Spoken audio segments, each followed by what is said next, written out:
Assalamualaikum warahmatullahi wabarakatuh. Waalaikumsalam warahmatullahi wabarakatuh.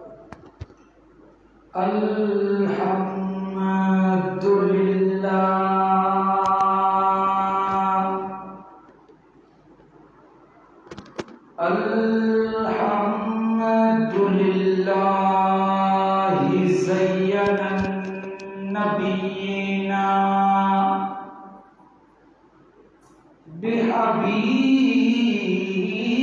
bihabibihil mustafa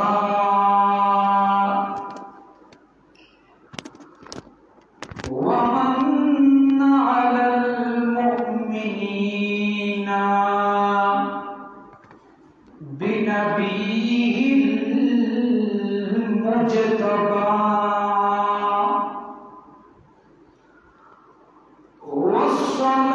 wassalatu wassalamu ala khairil wara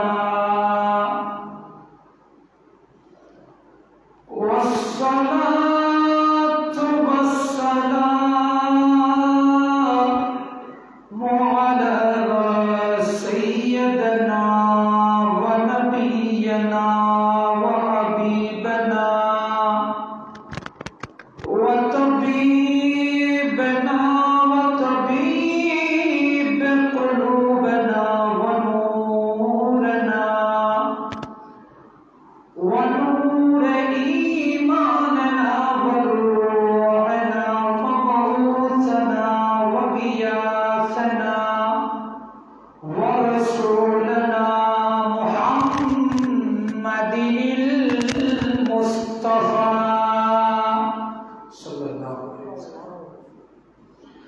وعلى آله وأصحابه وأهل بيته وعترته وعلماء أهل سنته وعلينا معهم أجمعين. أما بعد فقد قال الله تعالى عز وجل في شان حبيبه ومحبوبه ومعشوقه ومطلوبه آمرا ومخبرا إن الله وملائكته يصلون على النبي يا أيها الذين آمنوا صلوا عليه وسلموا تسليما. صلى الله على محمد اللهم صل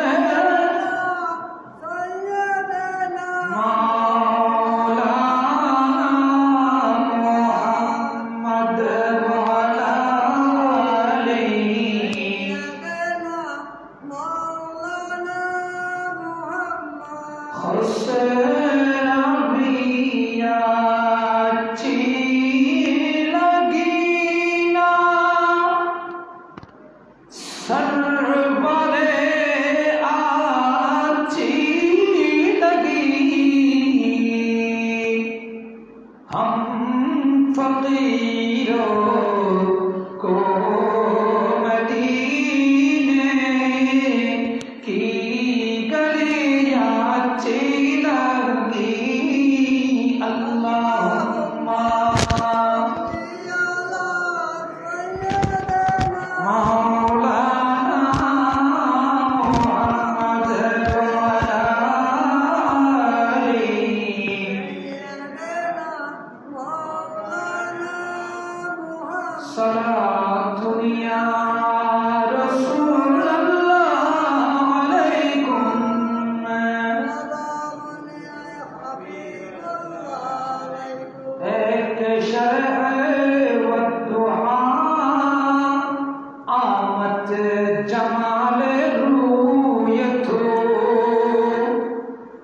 तये वल्लैल वस्फ़े ज़ुल्फ़े अंबर बूए तो सलातुया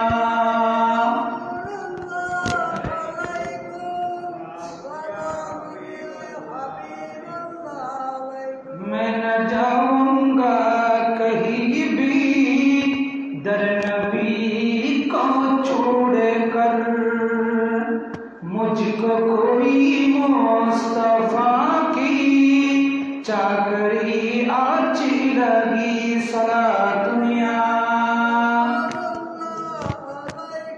सलाम या हबीब अल्लाह अलैकुम अऊज़ु बिल्लाहि मिनश शैतानिर रजीम बिफद्ल बिस्मिल्लाहिर रहमानिर रहीम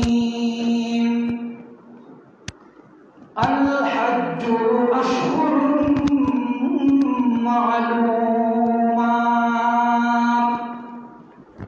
सदक़ल्लाहु मौलाना अज़ीम व सदक़ रसूलुहुन नबियुल हबीबुल करीम मौलाया सल्लि व सल्लिम व बारिक अलैहि हुज़ूर सकोई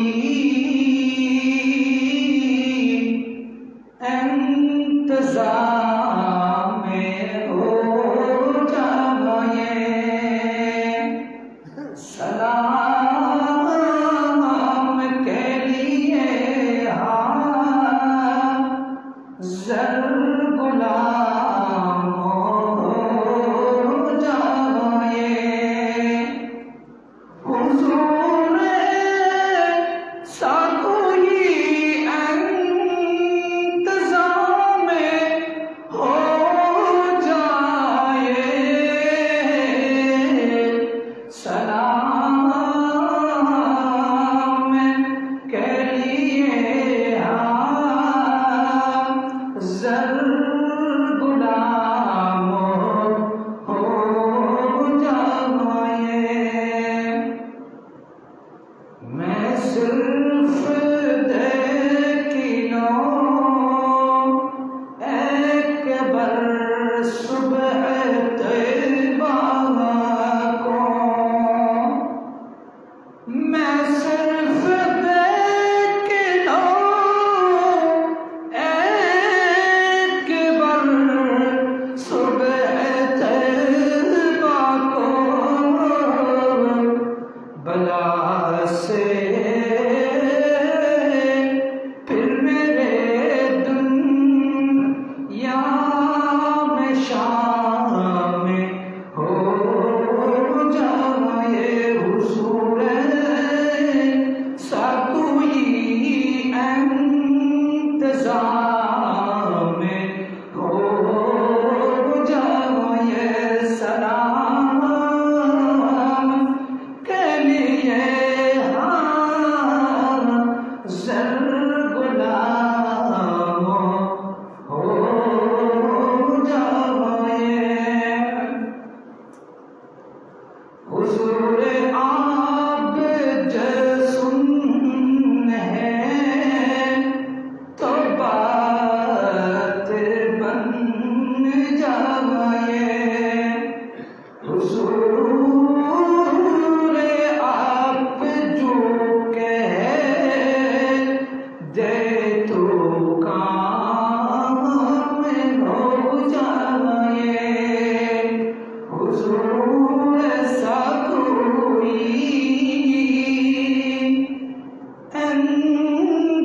इंतज़ाम में हो जाए ঐতিহ্যবাহী পটিয়া থানার আওতাধীন পূর্ব মালিয়ারা বাইতুল জান্নাত জাম মসজিদে যথা সময়ে আগত মুসল্লিন আযম पर्दानशीन मस्करत ख़वातीन आज़ाम रहिमाना व रहिमकुमुल्लाहु तआला फिद्दारैन अस्सलामु अलैकुम व रहमतुल्लाहि व बरकातुहू।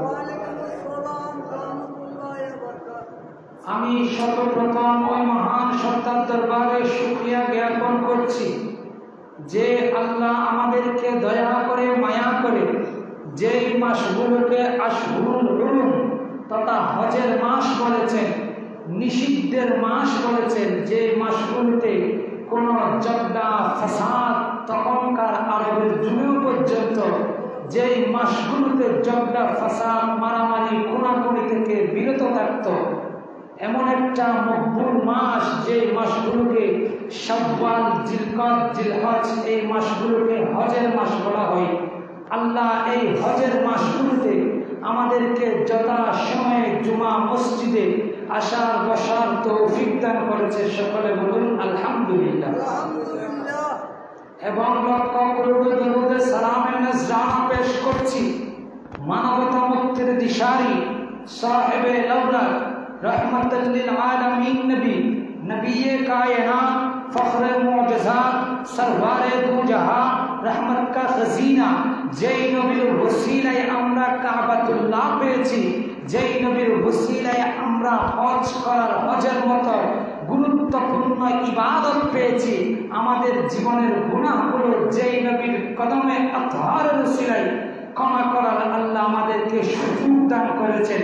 সেই রসুলে কায়নাতের কদম মোবারকে লক্ষ করোড় দরুদ সালামের নজরানা পেশ করছি।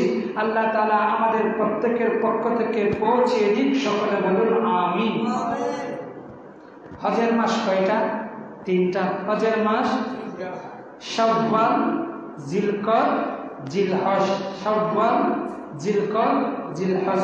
কুরআনে কারীমেও এই মাসগুলোকে হজের মাস বলেছেন এবং রসুলে কায়নাত কুরআনে কারীমের সামঞ্জস্যতা বজায় রেখে রসুলে কায়নাতও বলেছেন এগুলো হজের মাস। এখনো না আমাদের সময়, আমাদের যুগের মধ্যে সে আধ্যাত্মিকতার ছোঁয়া লেগে মানুষ সপ্তাহখানেক আগে গিয়ে হজ করছে। তখন হজের জন্য রওনা হয়ে যেত ৫-৬ মাস আগে। এই মাসগুলো যখন আগমন করত তখন আল্লাহ রসুল যখন হজ করতে চাইতেন, আল্লাহ রসুল যখন জীবনে একবার হজ করেছেন, এই হজ করার জন্য এরকম পরিস্থিতি থেকে, এরকম অবস্থা থেকে, শাওয়াল মাস থেকে রসুলের কায়নাত হজের ব্যবস্থা করতেন, হজের সরঞ্জামাদিকে জোগাড় করতেন, কিভাবে হজ করবে উম্মতের মুসলিমাকে এগুলো শিক্ষা দিতেন। একটা কথা চিন্তা করো, হজটা কোথায় করে? কাবা শরীফে। কাবা শরীফ তাওয়াফ করে না? আল্লাহ যদি আমাদেরকে তৌফিক দান করে আমরা আজ জানবো যখন হজের মাস হিসেবে কাবার ইতিহাস জানা, কাবাটা কেন এসেছে, মসজিদগুলোর ইতিহাস কি, আল্লাহ কাবাকে কেন প্রদক্ষিণ করতে বলেছে। আমাদের মসজিদ আছে না, চাইলে আমরা আমাদের মসজিদকে প্রদক্ষিণ করতে পারতাম না, কিন্তু আল্লাহ বলেন নাই তোমরা শুধু কাবাকে তাওয়াফ করো, কাবাকে প্রদক্ষিণ করো। এগুলো কেন বলেছে? আল্লাহ আমাদেরকে বোঝার তৌফিক দান করুন। সকলে বলুন আমিন। কোরআনে কারীমের মধ্যে আল্লাহ বলেন আল হাজ্জু আশহুরুম মা'লুমাত।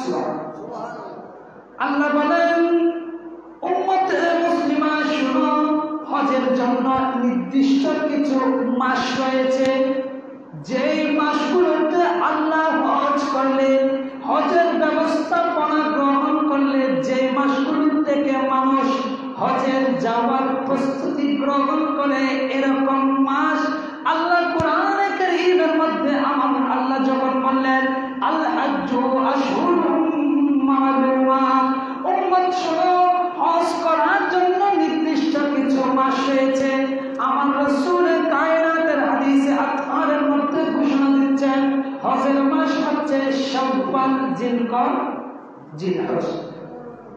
আল্লাহ বলেন যখন হজের মাস আগমন করবে, কোন মানুষ যখন হজ করতে যাবে, কোন মানুষ যখন নিজের গুনাহগুলো আল্লাহর পথে বিসর্জন, আল্লাহর কাছে ক্ষমা চেয়ে যখন নিজের গুনাহগুলো ক্ষমা করাতে চাইবে, ওই ব্যক্তির যদি সামর্থ্য থাকে ওই ব্যক্তির উপর হজ করা ফরজ।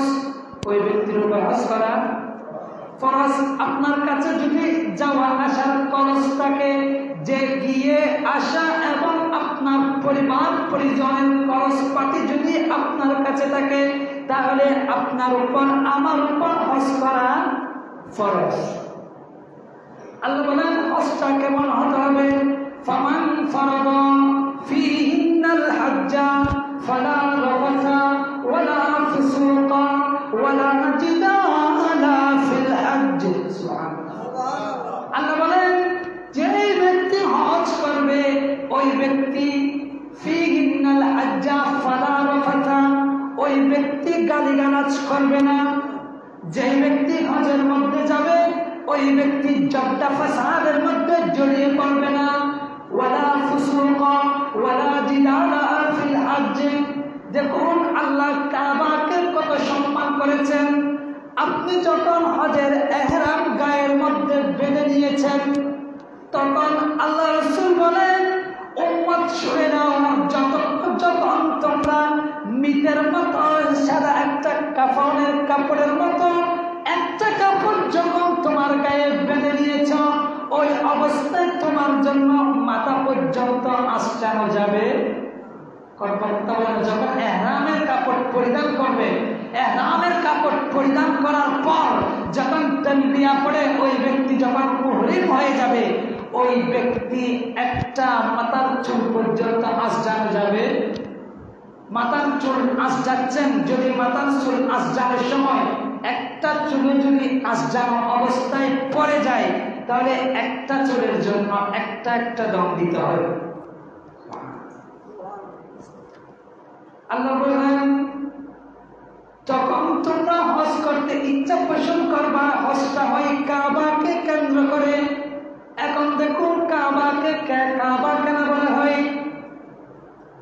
হাদিসে মুকাদ্দাসের মধ্যে আছে তখনকার আরবের মধ্যে যে গড়গুলো ছিল ওই গড়গুলো গোল অবস্থায় ছিল, কোন অবস্থায় গোল গোল ছিল। কিন্তু আল্লাহ রাসূল বলেন আল্লাহ কাবাকে এমন একটা গড় হিসেবে প্রেরণ করেছেন যে গড়টা গোল নয়, এই গড়টা হচ্ছে 4 কোণা। সুবহানাল্লাহ। কাবা কয় কোণা? 4 কোণা। সেজন্য কাবাকে কাবা বলা হয়। কেউ কেউ বলছেন কাবাকে কাবা এজন্য বলা হয় আমাদের পায়ের মুড়ি আছে না, এই মুড়ির উপরে এই মুড়িটাকে কাবা বলা হয় আরবিতে।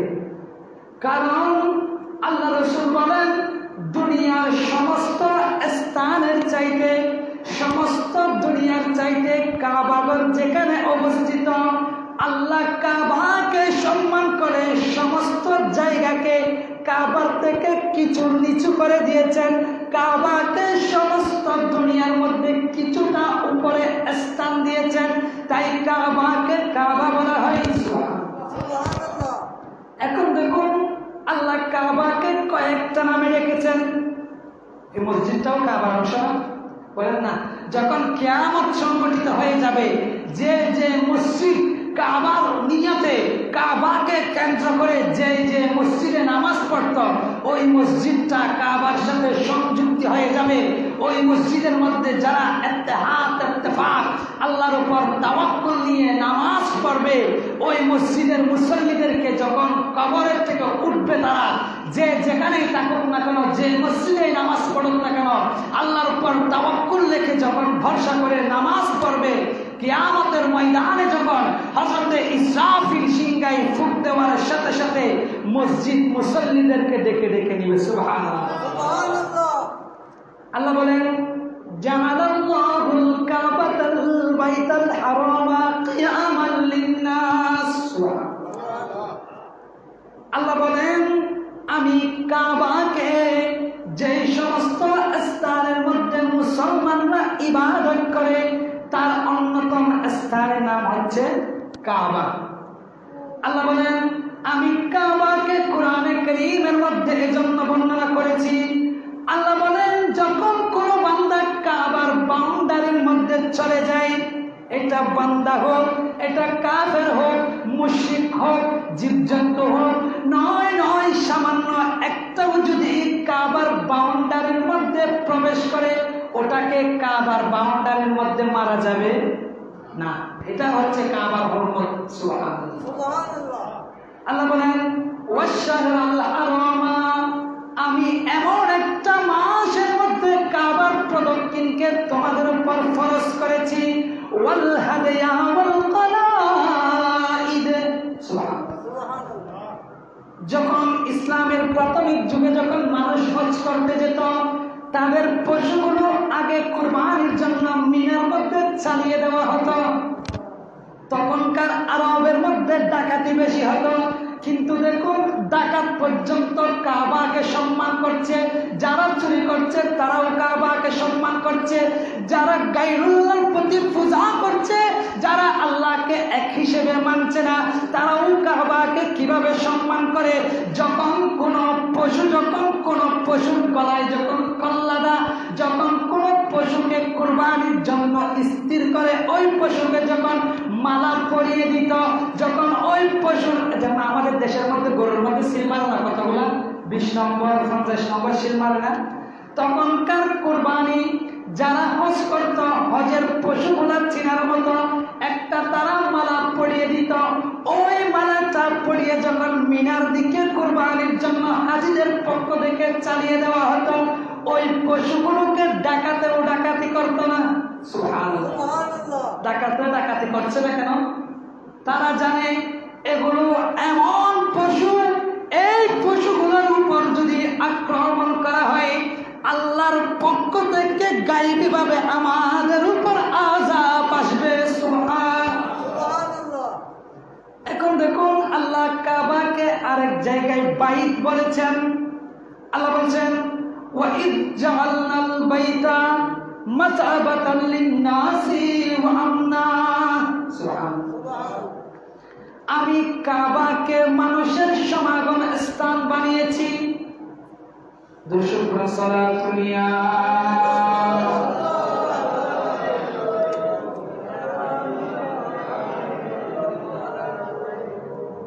আরেক আয়াতের মধ্যে আমার আল্লাহ বলেন ইয়া আইয়ুহাল্লাযীনা আমানু।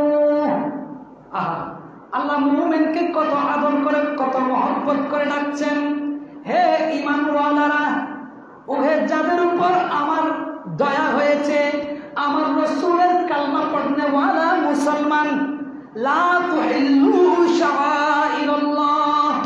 খবরদার খবরদার, আল্লাহ যে বিষয়কে সম্মান করেছে, আল্লাহ যাকে সম্মানিত করেছে, যেগুলো আল্লাহ বলেছেন আমাকে যদি দেখতে চাও, আমি যাকে সম্মানিত করেছি তার দিকে তাকাও।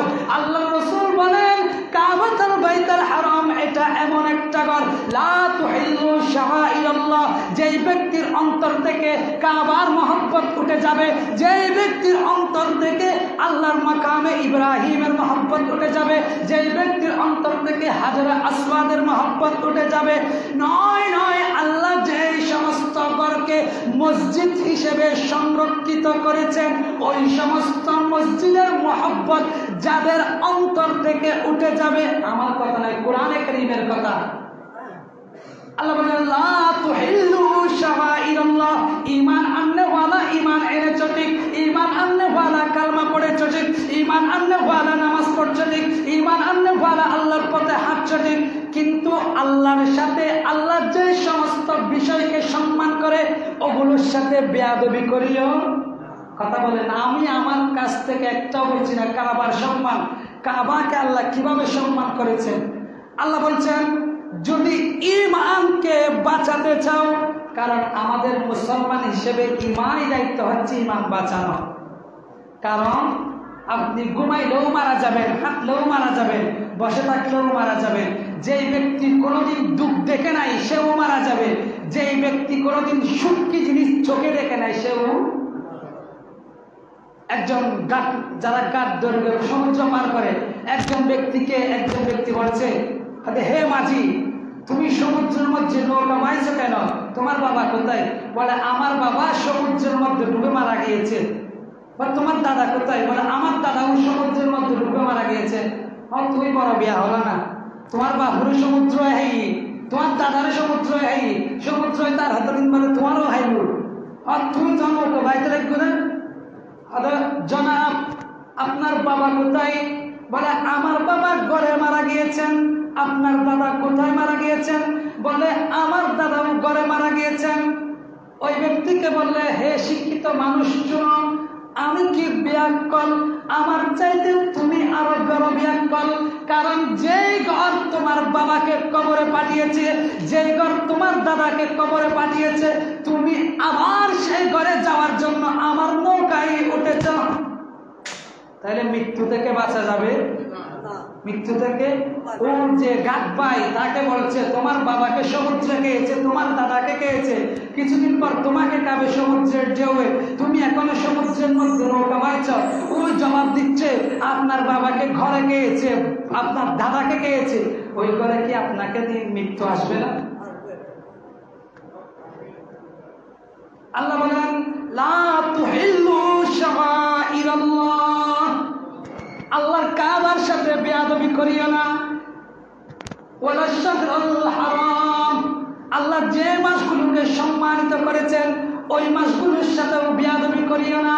ওয়ালাল হাদিয়া ওয়ালাল কলাইদ, যখন কোন পশুকে যখন কুরবানির উদ্দেশ্যে পাঠানো হবে ওই পশুগুলোকে আক্রমণ করিও না। সুবহানাল্লাহ। তাহলে বোঝা যায় কাবাকে সম্মান করা ঈমান, রসুলকে সম্মান করা ঈমান, কোরআনকে সম্মান করা ঈমান, রসুলকে সম্মান করা ঈমান, মসজিদকে সম্মান করার নাম ঈমান, আল্লাহর ওলিদেরকে সম্মান করার নাম ঈমান। নয় নয়, একজন মুমিন হয়ে আরেকজন মুমিনকে সম্মান করা এটাও ঈমানের অংশ। সুবহানাল্লাহ। এখন দেখুন দুনিয়াটা কিভাবে সৃষ্টি হয়েছে। কাবা আসার জন্য আগে দুনিয়া আসতে হবে না? তাফসীরে কুরতুবীর মধ্যে কত সুন্দর বলছে আল্লাহ দুনিয়া সৃষ্টির প্রথমে একটা মণিমুক্তা সৃষ্টি করেছেন। ওই মণিমুক্তাটা সৃষ্টি করার পর আল্লাহ কুদরতিভাবে ওই মণিমুক্তার উপর তার তাজাল্লি দিলেন।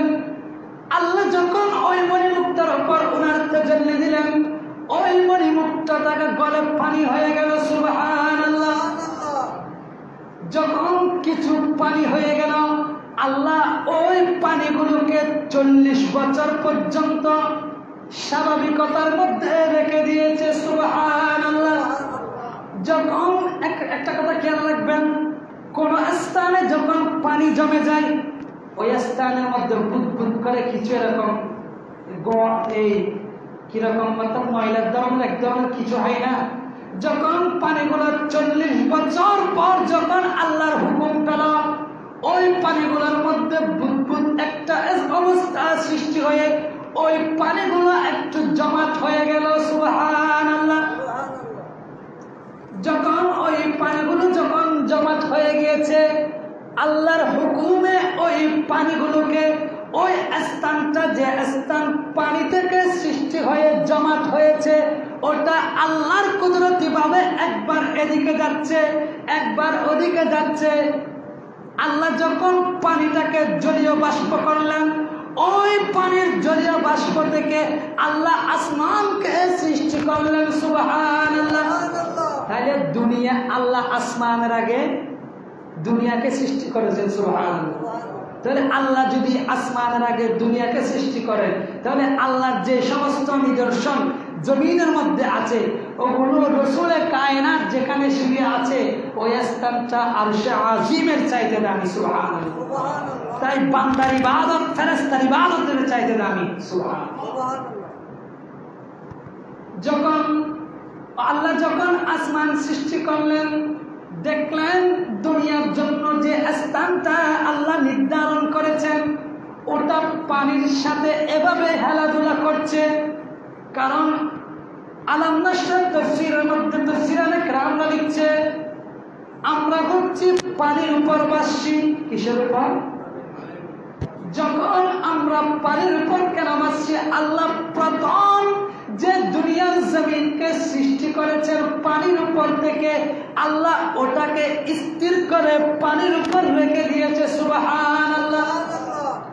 আলাম নাশরাহ তাফসীরের মধ্যে কত সুন্দর বলছে, ইয়া রাসূলুল্লাহ আপনি কি দেখেন নাই আমি দুনিয়াকে পানির উপর বসাচ্ছি, দুনিয়ার পানি যাতে দুনিয়ার নিচে নিচে যে পানিগুলো আছে ওই পানিগুলো যাতে জমাটবদ্ধ হয়ে না যায়, আমি আল্লাহ কুদরতি ভাবে ওই পানির নিচে আগুন সৃষ্টি করে দিয়েছি। সুবহানাল্লাহ। মাটি আছে না আমাদের নিচে, মাটির নিচে পানি, পানির নিচে আগুন। আমরা একত আগুনের উপর বাসছি, দ্বিতীয়ত পানির উপর বাসছি, কিন্তু আমাদের অন্তরের মধ্যে আল্লাহ ভীতিটা এখনো জন্মায়। কথা বলেন, এখনো জন্মায়?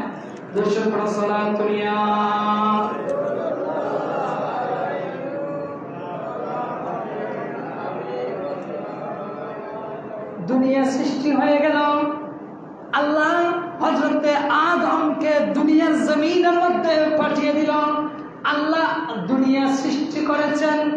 আল্লাহ দুনিয়া সৃষ্টি করার পর আদম সৃষ্টির 2000 বছর আগে, কয় হাজার বছর, আল্লাহ কাবা ঘর নির্মাণ করেছেন। সুবহানাল্লাহ। তাহলে দেখুন, যে ঘরটা আমাদের আদি পিতা হযরতে আদম সৃষ্টির 2000 বছর আগে সৃষ্টি হয়েছে, আল্লাহ ওই ঘরকে কেন তাওয়াফ করছে? তাওয়াফের মধ্যে কি ফায়দা? ঘোরা, তাওয়াফ মানে ঘোরা না? প্রশ্ন আছে না মনে? যখন কোনো কিছু জানতে প্রশ্নগুলো কার অন্তরে আসবে? যার অন্তরে ইসলাম সম্পর্কে জানার আগ্রহ থাকে। শুধু আসলেন, গেলেন, ঘুমালেন, হাঁটা চলা করলেন, বাজারে গেলেন, এরকম তো প্রশ্ন আসবে না। এখন দেখুন, আল্লাহ ওই কাবাকে কেন প্রদক্ষিণ করতে বললেন? যখন আল্লাহ ফেরেশতাদের সাথে পরামর্শ করলেন, হে আমার ফেরেশতারা, আমি চাচ্ছি দুনিয়ার বুকে এমন কিছু বান্দা সৃষ্টি করব যাদেরকে আমি ইস্তেতাআত দিব, যারা চাইলে ভালো করতে পারবে, খারাপ করতে পারবে। তোমরা তো শুধু ভালো কাজ করছো, তোমাদের রোবটের মতো ইবাদত গুলা আমি আল্লাহর কুদরতি অন্তরে তৃপ্তি আসছে। আল্লাহ যখন ফেরেশতাদের সাথে পরামর্শ করলেন, ফেরেশতারা বললেন, আল্লাহ আপনি যাদেরকে দুনিয়ার মধ্যে পাঠাবেন তারা তো মনে হয় দুনিয়ার মধ্যে গিয়ে শুধু মারপিট করবে, যজ্ঞ ফাসাদ করবে, একজনের রক্ত আরেকজন জড়াবে। আল্লাহ তুমি তাদেরকে দুনিয়ার বুকে পাঠাইও। কথা বলতে এগুলো কোরআনে কারীমের আয়াত। আল্লাহ বলছেন, ফেরেশতারা নালিশ দিচ্ছেন, আল্লাহ তুমি এমন জাতিকে পাঠাচ্ছ যে জাতিগুলো দুনিয়ায় গিয়ে হাঙ্গামা করবে, মারপিট করবে। আল্লাহ তারা যখন মারপিট করবে আমাদের ফেরেশতাদের কুদরতি অন্তর বরদাস্ত করবে না। ফেরেশতা যখন এই কথাগুলো বললেন, আল্লাহ দেখুন আমাদেরকে কত মহব্বত করে। ফেরেশতারা বললেন, হে আমার মালায়েকারা, আমার বান্দারা শুনো, ক্বালা ইন্নী আ'লামু মা লা তা'লামুন। আল্লাহ বলেন, আমি যা জানি, আমি যা বুঝছি তোমরা তা বুঝবা না। দেখলেন ফেরেশতাদের উপর আল্লাহর যখন নারাজি এসে গেল, আল্লাহ যখন ফেরেশতাদের উপর অসন্তুষ্ট হয়ে গেল, ফেরেশতারা কি করলেন? আল্লাহকে খুশি করার জন্য, আল্লাহর রাজামন্দি হাসিল করার জন্য আল্লাহর আরশে মুআল্লাকে 7 বার চক্কর দিলেন। সুবহানাল্লাহ। কোথায়? আরশে মুআল্লা। আল্লাহর আরশে মুআল্লাকে যখন ফেরেশতারা 7 বার প্রদক্ষিণ করলো, আল্লাহর কাছে এই প্রদক্ষিণটা, আল্লাহর কাছে এইভাবে ক্ষমা চাওয়াটা আল্লাহর পছন্দ হলো। আল্লাহ বলেন, আমি দুনিয়ার বুকে আদমের মাধ্যমে এমন একটা ঘর নির্মাণ করব, যদি কোনো বান্দা যদি ইখলাসের নিয়তে ওই ঘরকে যদি 7 বার প্রদক্ষিণ করে, আমি আল্লাহ ওই ব্যক্তির জীবনের গুনাহ ক্ষমা করে দিব। সুবহানাল্লাহ। দরুদ পড়ো, সালাতুল্লাহ।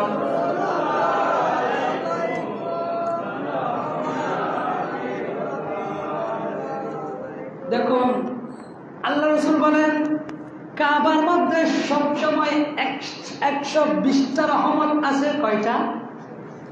আল্লাহ 24 ঘন্টা সারা বছর 120টা রহমত কাবার মধ্যে নাযিল করে। তার মধ্যে 60টা হচ্ছে ইয়ানজিলু আলা তাইফিন, যারা কাবা ঘরকে তাওয়াফ করবে আল্লাহ তাদের উপর সব সময় 60টা রহমত নাযিল করে। সুবহানাল্লাহ। কাবাঘরকে সামনে রেখে নামাজ পড়ে আল্লাহ তাদের উপর 40টা রহমত নাজিল করে। সুবহানাল্লাহ। দেখুন কাবাকে দেখে থাকা এটাও সওয়াব। আল্লাহ বলছেন কেউ যদি কাবাকে মহব্বতের নজরে দেখে আমি ওই ব্যক্তির আমলনামায় 20টা সওয়াব লিখে দিই। সুবহানাল্লাহ। আল্লাহ তাআলা আমাদের প্রত্যেককে জীবনে একবার হলেও হজ্জে বাইতুল্লাহ নসিব করুন, সকলে বলুন। এবং আমাদেরকে অন্তর থেকে রাসূলের কায়নাতের কদম মোবারকের হাজিরি নসিব করুন, সকলে বলুন। ওয়াখির দাওয়ানা আলহামদুলিল্লাহি রাব্বিল আলামিন। আসসালামু আলাইকুম ওয়া রাহমাতুল্লাহি ওয়া বারাকাতুহু। যারা সুন্নাত আদায় করেন সুন্নাত আদায় করেন।